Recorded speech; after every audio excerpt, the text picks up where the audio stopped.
The importance of self-care for men. There are many struggles that men face that are unique to our gender.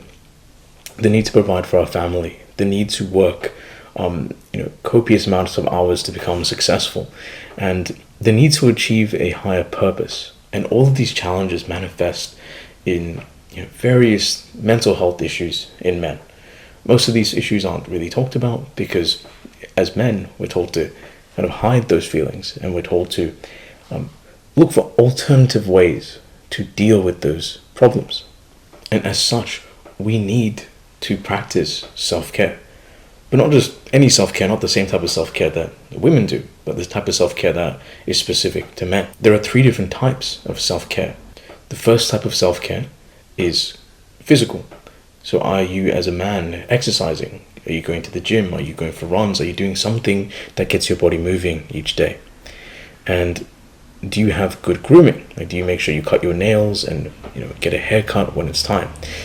It seems like very simple things, but as men and as our lives get very busy, it's easy to forget those things. And the second type of self-care is your mental health or your mental self-care. And as men, it's important for us to reflect. It's important for us to kind of step back in our lives and think about whether the path that we're heading in is the right path, and whether the actions that we do now in a year's time, in a 5 years time, in 10 years time, whether that leads us to the life that we want to live. Because too many people, they just do the same thing day in and day out. They go to the same job, do the same daily routine, and they don't really think about where that routine and where these daily habits would take them. So for example, someone who maybe smokes cigarettes, and maybe they smoke a cigarette every day, then it becomes a habit. They don't even think about it. But over the long run, they end up developing things like lung cancer because that's the type of negative implications that cigarettes have. And it's not just something as obvious as cigarettes. There's so many other things. Like there's the amount of time you waste. There is the amount of money you waste. And if you don't kind of take a step back and try and journal, try and really reflect and think about the way that you're thinking, think about the life that you want to have, think about like whether your life is satisfying in the moment, and what kind of things you can do to improve that. So as part of the mental side of self-care, there is journaling and there's also meditation. And the reason why I'm such a proponent of meditation is that people are very distracted. People's attention spans and focus, it likes to move from place to place. But if you can meditate, and it doesn't have to be for a very long time, if you can just stay focused, close your eyes and focus on one thing, whether that's your breathing, whether that's just a quote that you just read that morning, if you can just sit down and focus, it does wonders for your mental health. It does wonders for your focus, because if you can focus on one thing, then you don't have to constantly be anxious about the many problems you might have or the many things that you have going on in life. Instead, you can just focus on what needs to be done in that moment. The third type of self-care for men is your recreational self-care. And it's basically having interesting hobbies. Life can be very boring. If you just go to work, come back and just do very basic things. If you can have relatively interesting hobbies, maybe that's indoor rock climbing, maybe that's going for hikes, maybe even getting a motorcycle's license. These interesting hobbies help build you as a man.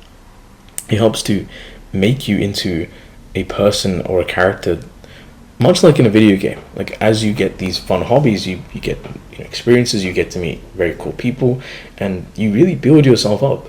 And you'll build your confidence, you'll build yourself in many ways, but you just need some sort of fun hobby, or several fun hobbies that you can partake in.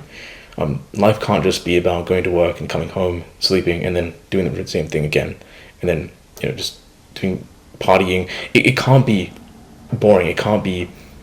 That can't be just like all there is to life. You have to do more, and you have to do things that are fun and interesting, that give your life meaning.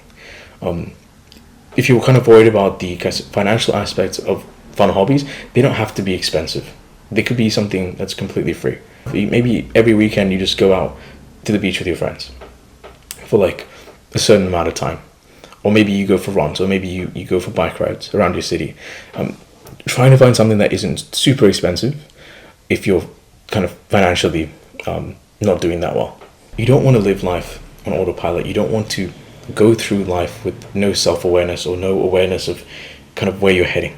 It's important that you step back and you do a life audit. And what that entails is maybe you can ask yourself 3 questions. So those questions are, what can I do to make my health better? What can I do to make my wealth better? And what can I do to make the relationships in my life better? Whether that's with my family, with my friends, colleagues, partners, whatever it is. Take a step back and really journal this out every week or so you get an understanding of where your life is going. Remember that we're not just here to provide for ourselves and our loved ones. We're here to make sure that the life we have now is the best possible one we can have, and to have fun whilst doing it. You only get this one life. You only get one chance at this thing called life. And it's up to you to make sure that you do everything that you can to make sure that you're living the most fulfilling and meaningful and best life that you can have. It's important that you're emotionally, physically, mentally, in every way strong, and try to get better every single day.